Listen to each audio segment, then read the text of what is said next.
So hello and welcome to another lecture. The day when we started this chapter thermodynamics, since we are mostly talking about heat, temperature, then energy, work, internal energy and so on. That doesn't mean the thermodynamics is only dealing with the change in temperature, because whenever the change in temperature takes place in terms of a system, then some other properties of a system is also changing. So what are that properties and what the term is exactly known? That term is known as a thermodynamic state variables. So thermodynamic state variables क्या होता है? तो ऐसी property system की कि जिसे आप major कर सके, जिसे आप ऑब्जर्व कर सके कि जब सिस्टम इक्विलिब्रियम में हो। अब सिस्टम इक्विलिब्रियम में कब रहता है? जब there is no exchange of anything with the system और टू द सिस्टम। ऐसे सिस्टम को हम बोलते हैं कि सिस्टम इज इन इक्विलिब्रियम। तो सिस्टम जब इक्विलिब्रियम कंडीशन में है तो सिस्टम की ऐसी प्रॉपर्टी कि जिसे हम मेज़र कर सकें, जिसे हम ऑब्जर्व कर सकें, तो ऐसे प्रॉपर्टीज़ को हम बोलते हैं थर्मोडायनामिक स्टेट वेरिएबल, या उसे अलग अलग नाम से जाना जाता है। जैसे आप उसे प्रॉपर्टी ऑफ सिस्टम कह सकते हैं, आप उसे सिस्टम वेरिएबल्स कह सकते हैं, इवन आप इसे स्टेट वेरिएबल ऑफ सिस्टम कह सकते हैं, या और एक नाम है मैक्रोस्कोपिक वेरिएबल ऑफ सिस्टम। इसे अलग अलग नाम से जाना जाता है। बेसिकली आज के टॉपिक में हम सिस्टम की ऐसी प्रॉपर्टी के बारे में बात करते हैं कि जो चेंज होती है। वेरिएबल का मीनिंग होता है, जैसे हम मैथ्स में पढ़ते हैं इक्वेशन, जैसे हमने इक्वेशन लिखा x+3 = समथिंग, तो यहाँ पे x जो है वो वेरिएबल कहा जाता है and 3 and 8 are the constant number. क्यों? क्योंकि as the equation changing the value of x is also change. तो ऐसी क्वांटिटी की जो चेंज होती है और जिसे आप मेजर कर सकते हैं, ऑब्जर्व कर सकते हैं, तो उसे हम कहते हैं वेरिएबल। सिस्टम के वेरिएबल्स में हम प्रेशर बोल सकते हैं, टेम्परेचर की जिसे आप मेजर कर सकते हैं, वॉल्यूम है, मास, डेंसिटी, ये सब जो फिजिकल क्वांटिटीज है जिसे हम कहेंगे प्रॉपर्टी ऑफ अ सिस्टम या system variable, even state variables भी कह सकते हैं। तो सिस्टम वेरिएबल्स जो है वो दो पार्ट में डिवाइड की जाती है। एक रहता है इंटेंसिव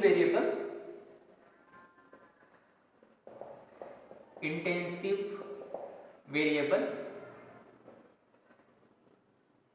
और एक रहता है एक्सटेंसिव स्टेट वेरिएबल। ओके, तो intensive it is independent with the size of the system, और एक्सटेंसिव प्रॉपर्टी यानी ऐसी कि जो सिस्टम के साइज पे मीन्स इनडायरेक्टली मास पे उसके डिपेंड करते हैं। ओके, सिंपल है। इंटेंसिव यानी independent of the size of the system and extensive is dependent on the size of the system. जैसे प्रेशर है, टेम्परेचर, इवन डेंसिटी, ये जो कुछ भी फिजिकल क्वांटिटी है वो सिस्टम के साइज पे डिपेंड नहीं करती कि अगर सिस्टम का साइज चेंज होता है तो ये भी चेंज होता है, ऐसा नहीं है। ओके, और एक्सटेंसिव प्रॉपर्टी ऐसे कि साइज अगर सिस्टम की चेंज होती है तो वो प्रॉपर्टी भी चेंज होती है, तो उसे हम कहते हैं एक्सटेंसिव वेरिएबल्स। ओके, तो उसके लिए एक एग्जांपल कंसिडर करते हैं। जैसे मान लो कि ये सिस्टम है और ये सिस्टम जो है वो इक्विलिब्रियम कंडीशन में है। ओके, हमेशा याद रखना कि वेरिएबल डिफाइन करने के लिए या उसे मेजर या ऑब्जर्व करने के लिए सिस्टम का इक्विलिब्रियम में होना इसेंशियल है। तो हम एक ऐसा सिस्टम कंसीडर करते हैं कि जो इक्विलिब्रियम स्टेट में है या इक्विलिब्रियम कंडीशन में है। नाउ सपोज इस सिस्टम को आपने इक्वल पार्ट में डिवाइड किया, exactly equal, okay, exactly half of the total volume. तो प्रेशर है, टेम्परेचर है और डेंसिटी है, अगर आप इस कंपार्टमेंट का या इस कंपार्टमेंट का मेजर करते हैं तो वो सेम ही रहेगा, just like when the system was a complete system. Okay, अगर हम मास या इंटरनल एनर्जी की सपोज बात करते हैं तो जो टोटल मास है वो भी डिवाइड हो गया। तो मास अब इस कंपार्टमेंट में या इस कंपार्टमेंट में पहले जितना था उतना नहीं रहेगा। Okay, means mass is also divided. या इंटरनल एनर्जी, जैसे इस सिस्टम की कंप्लीट जो टोटल इंटरनल एनर्जी थी, अब जैसे आपने उसमें कंपार्टमेंट किया तो internal energy is also divided. तो these two quantities are these two quantity you will be called it as a extensive properties or extensive system variable। Okay, और जैसे प्रेशर है, टेम्परेचर है या डेंसिटी है, ये इंटेंसिव प्रॉपर्टी कहलाएगी। Okay, क्योंकि जैसे हम टेम्परेचर का एग्जांपल लेते हैं, जैसे ये सिस्टम था इनिशियली तो उसका जो भी टेम्परेचर था, ओके, सिस्टम इक्विलिब्रियम कंडीशन में है तो टेम्परेचर जो वो थ्रू आउट सेम रहेगा। ओके, तो टेम्परेचर जो भी था इनिशियली, अगर आपने इसमें कंपार्टमेंट भी किए और इसमें अगर यहाँ पे भी आपने टेम्परेचर या अगर आपने इसमें भी थर्मोमीटर इंसर्ट किया तो वही टेम्परेचर शो करेगा। ओके, या आप इसमें थर्मोमीटर इंसर्ट करते हैं तो वो टेम्परेचर उतना ही दिखाएगा जितना कि सिस्टम इनिशियली था। तो इस तरह से टेम्परेचर ये एक ऐसी क्वांटिटी है कि जो सिस्टम के साइज पे डिपेंड नहीं करती। So such a property and many more is known as a intensive. इसे हम कहेंगे इंटेंसिव, और जो साइज पे डिपेंड करती है, जैसे ये साइज कम हुआ या साइज डिवाइड हो गया तो मास और उसकी इंटरनल एनर्जी चेंज हो गई। इसे हम कहेंगे extensive property of the system और इसे हम कहेंगे intensive property of the system. Okay, clear? आगे बढ़ते हैं, thermodynamic equilibrium of a system. देखिए, सिस्टम जो है वो थर्मोडायनामिक इक्विलिब्रियम कहलाएगा अगर ये सिस्टम जो है वो तीन कंडीशन सेटिस्फाइड करता है। मैकेनिकल इक्विलिब्रियम कंडीशन सेटिस्फाइड करता हो, केमिकल इक्विलिब्रियम कंडीशन सेटिस्फाइड करता हो और थर्मल इक्विलिब्रियम कंडीशन में हो, then and then only we can say that a system is in thermodynamic equilibrium condition। okay, तो हमें याद रखना है कि mechanical equilibrium is related with force and indirectly pressure. Chemical equilibrium जो है that is related with a chemical reaction, that is related with the chemical reactions, और thermal equilibrium is related with temperature. Okay, तो अगर आप ये तीन point याद रखते हैं तो भी मैकेनिकल इक्विलिब्रियम, केमिकल और थर्मल इक्विलिब्रियम का मीनिंग आपको समझ में आएगा। When we call the system is in mechanical equilibrium, force within the system and force between system and surrounding is balanced, then that condition is known as a mechanical equilibrium। Means there should not be any unbalanced force within the system and between system and the surrounding। If there is a well balanced force, okay, then the system is known as a mechanical equilibrium।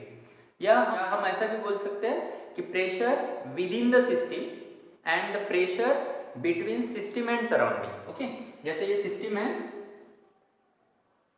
And the remaining part is surrounding, तो system के अंदर जो भी force रहता है या pressure रहता है वो फोर्स या pressure, and suppose this is the surrounding, then the force between system and surrounding or the pressure between system and surrounding should be balanced, then such a condition is known as the system is in mechanical equilibrium। okay, एक point आपको याद रखना है कि pressure जो है, pressure through out the system is same and do not change with the time. यहाँ पे प्रेशर जो है वो सिस्टम के थ्रू आउट सेम होना चाहिए and it should not change with time. Okay, time, तो ऐसे कंडीशन को हम बोलेंगे mechanical equilibrium. Simple. Okay, then we will talk about chemical equilibrium. Obviously it is related with the chemical reactions. Okay, there should not be any chemical reaction is happening within the system. Okay, system के अंदर कोई भी chemical reaction ना हो। और second है उसमें there should not be any exchange of matter between any part of the system. जैसे अगर ये सिस्टम है तो सिस्टम के कोई भी पार्ट में, जैसे ये एक पार्ट है और ये एक पार्ट है, तो there should not be any exchange of the matter between one part of the system to another part. Okay, means we can say that जो केमिकल कंपोजिशन है टाइम के साथ चेंज ना हो। केमिकल कंपोजिशन ये time के साथ change ना हो, do not change with time. जैसे हमने मैकेनिकल इक्विलिब्रियम में पॉइंट लिखा था कि pressure with in the system should be same through out रहे और वो टाइम के साथ चेंज ना हो। यहाँ पे केमिकल इक्विलिब्रियम में केमिकल कंपोजिशन जो है, chemical composition do not change with time. Okay, तो ये कुछ कंडीशंस है। अगर ये कंडीशन सब सेटिस्फाइड होती है then we can say that the system is in a chemical equilibrium. Then moving to the third type, that is thermal equilibrium. तो वो तो इजी है क्योंकि इससे पहले भी हमने वो डिस्कस किया था। तो थर्ड जो है दैट इज थर्मल इक्विलिब्रियम।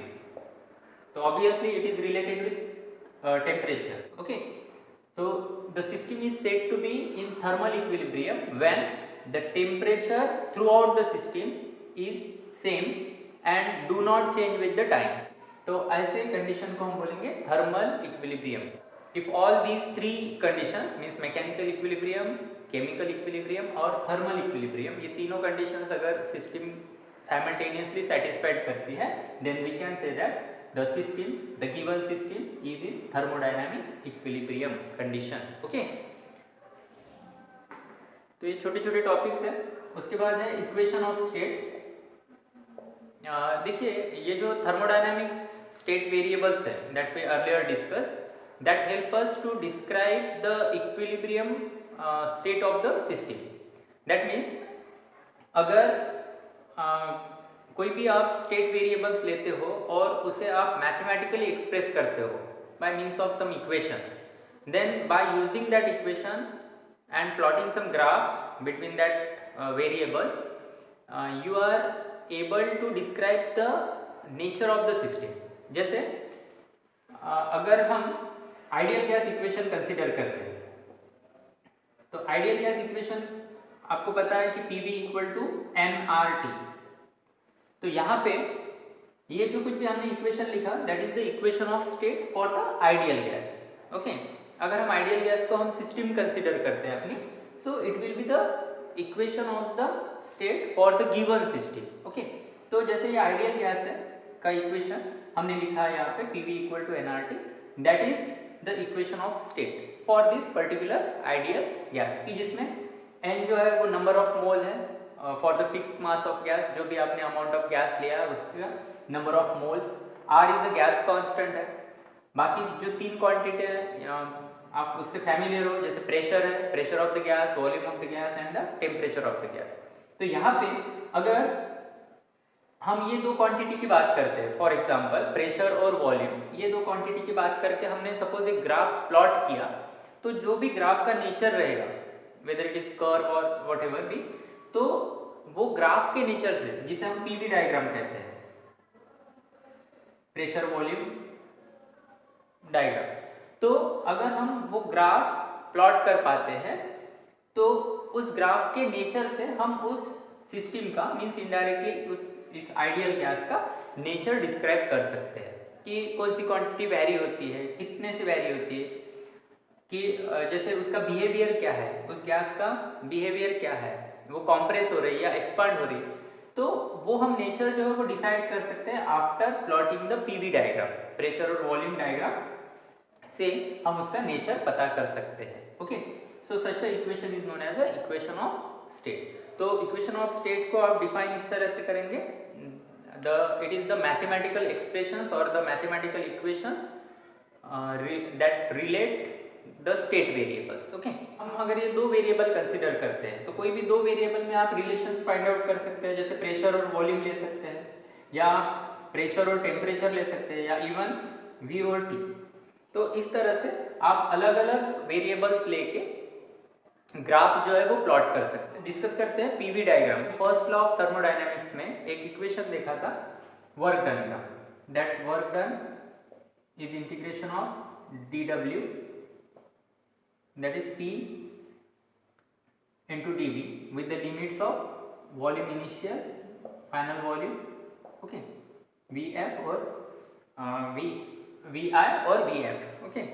तो जिससे हमने वर्क डन कैलकुलेट किया था फर्स्ट लॉ ऑफ थर्मोडायनेमिक्स में, ये एक इक्वेशन आया था। ओके, तो ये इक्वेशन जो है कि जिससे हम वर्क डन कैलकुलेट कर सकते हैं if we are known the limits of this integration. और हमें पी और मीन्स प्रेशर, और हमें प्रेशर और वॉल्यूम में अगर रिलेशन पता है और हमें ये इनिशियल वॉल्यूम और फाइनल वॉल्यूम अगर पता है तो हम सिस्टम के द्वारा या सिस्टम पे जो वर्क डन होता है वो हम कैलकुलेट कर सकते हैं।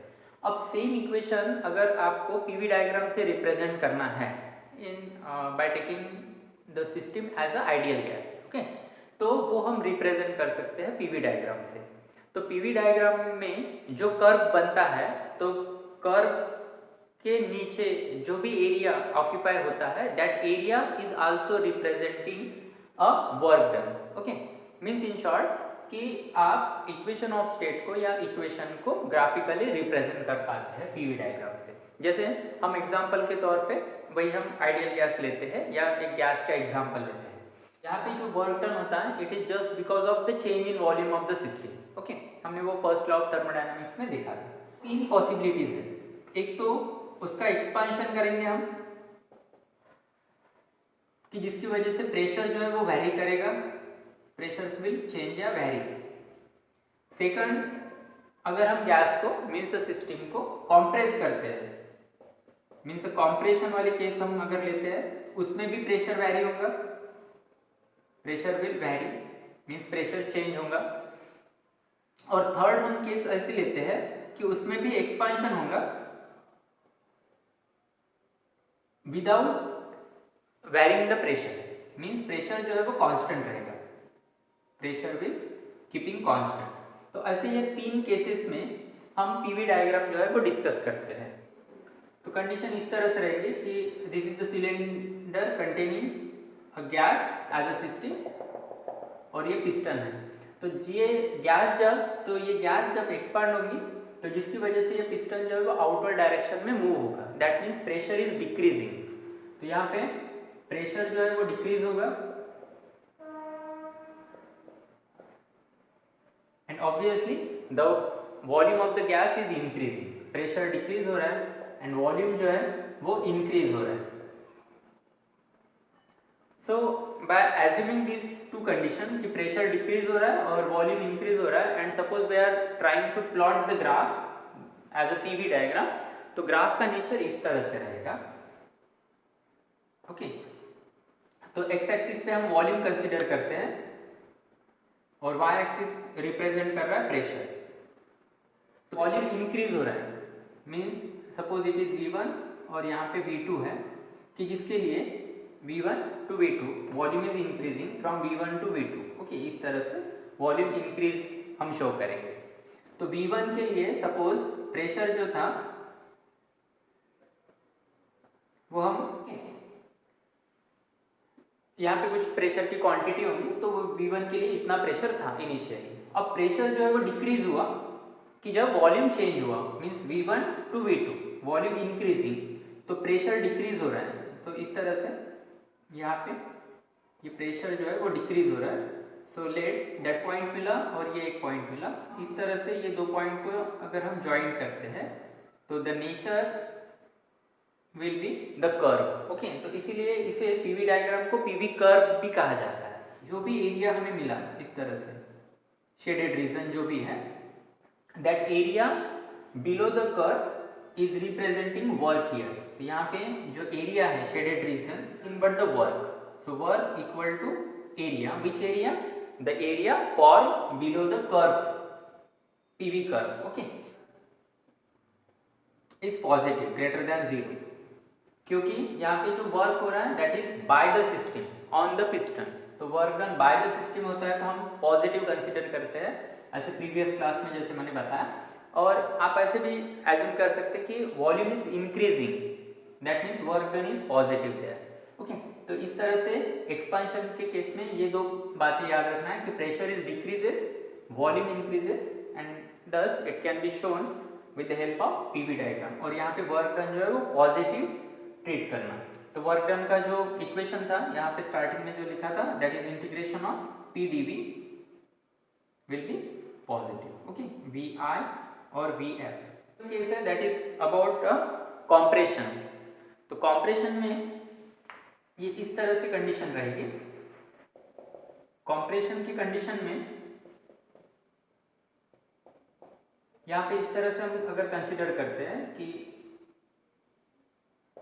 Again this is a system and suppose the gas is compressed, piston जो है वो मूव कर रहा है इनवर्ड डायरेक्शन में, कि जिसकी वजह से गैस का जो वॉल्यूम है वो डिक्रीज हो जाएगा। यहाँ पे याद रखना है वॉल्यूम डिक्रीजेस। और जैसे आप पिस्टन से इस पे प्रेशर अप्लाई कर रहे हैं तो प्रेशर इंक्रीज हो रहा है, तो प्रेशर इंक्रीजेस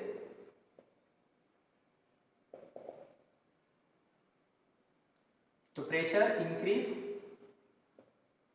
और वॉल्यूम डिक्रीज। यहां पे जो वर्क डन होगा वो निगेटिव कहलाएगा, it is work done on the system, okay. और वॉल्यूम डिक्रीज हो रहा है, that is a negative work done. तो अब ये कंडीशन जो है वो हम ग्राफिकल इस तरह से रिप्रेजेंट करेंगे। Again volume is taken along the x axis, pressure जो है हम वाई एक्सिस पे लेते हैं। Now the condition is pressure increases volume decreases, तो हम इस तरह से शो करेंगे वॉल्यूम इज डिक्रीजिंग। यहाँ पे वॉल्यूम जो है वो इस तरह से डिक्रीज, वॉल्यूम डिक्रीज हो रहा है, सो हम V2 और V1 इस तरह से रिप्रेजेंट करेंगे। तो यहाँ पे प्रेशर इंक्रीज हो रहा है, सो P1 और P2 इस तरह से रिप्रेजेंट करना है, और वॉल्यूम डिक्रीज हो रहा है, सो V2 and V1। So corresponding pressure के लिए वॉल्यूम रिप्रेजेंट करते हैं, तो P2 V2 इस तरह से और P1 V1। तो यहाँ पे हमें ये दो पॉइंट्स मिले, तो हम ये ग्राफ यहाँ पे इस तरह से शो करेंगे। So again the curve is form there, और the area below this curve and it is representing a work, so it is a area. Here the work done is means integration of P dV Vi Vf, और ये जो है वो negative रहेगा, work done in this case it is negative, okay. तो PV diagram in case of a compression आपको इस तरह से रिप्रेजेंट करना है। Now third case is the expansion of gas with keeping the pressure constant. Gas expand हो रही है, expansion without changing the pressure, so pressure is constant. तो प्रेशर अगर कांस्टेंट रखते हुए गैस अगर एक्सपांड हो रही, तो पीवी डायग्राम जो है उसका नेचर एक पैरेलल लाइन रिप्रेजेंट करेंगे। यहाँ पे कर्व नहीं बनता, यहाँ पे एक स्ट्रेट लाइन बनेगी that will parallel to the x axis. वो इस तरह से रहेगी कि गैस एक्सपांड हो रही, प्रेशर कांस्टेंट है, तो वो केस आपको पीवी डायग्राम में इस तरह से रिप्रेजेंट करना है। Again it is a volume और यहाँ पे रहेगा pressure, so pressure is keeping constant, so let the value of pressure is P, और वॉल्यूम जो है वो एक्सपांड हो रहा है मीन्स चेंज हो रहा है, इंक्रीज हो रहा है, V1 V2 इस तरह से। तो एक्सपांड हो रहा है तो वॉल्यूम चेंज होगा, so let it be V1 here V2, और V1 के लिए प्रेशर जो था वो कांस्टेंट है, यानी यहाँ तक आपको रिप्रेजेंट करना है। अगेन V2 के लिए भी प्रेशर कांस्टेंट ही है, वॉल्यूम इंक्रीज हो रहा है as the gas is expand but pressure is keeping constant, तो यहाँ तक वो इंक्रीज होगा। अगर और वॉल्यूम चेंज होता है तो उसके लिए भी प्रेशर सेम ही रहेगा। ओवरऑल हम अगर ये पॉइंट इस तरह से शो करते हैं, जैसे प्रीवियस दो डायग्राम में हमें एक कर्व मिला था, यहाँ पे एक स्ट्रेट लाइन मिलती है इस तरह से। तो यहाँ पे जो एरिया फॉर्म हुआ है that is also representing a work, okay. तो यहाँ पे भी जो वर्क है that is representing area of the shaded region below that curve, here it is a straight line, so it will be PdV again Vi Vf, और यहाँ पे जो वर्क डन रहेगा again it is a positive as the volume is increasing. यहाँ पे एक point या की नोट आपको याद रखना है कि अगर सिस्टम का वॉल्यूम चेंज नहीं होता है then the work done is taken as 0। Overall ये जो पीवी डायग्राम है that represent a work done in case of ideal gas when it is taken as a system, okay. So I think this is enough for today. The remaining portions we will continue in the next class. Okay.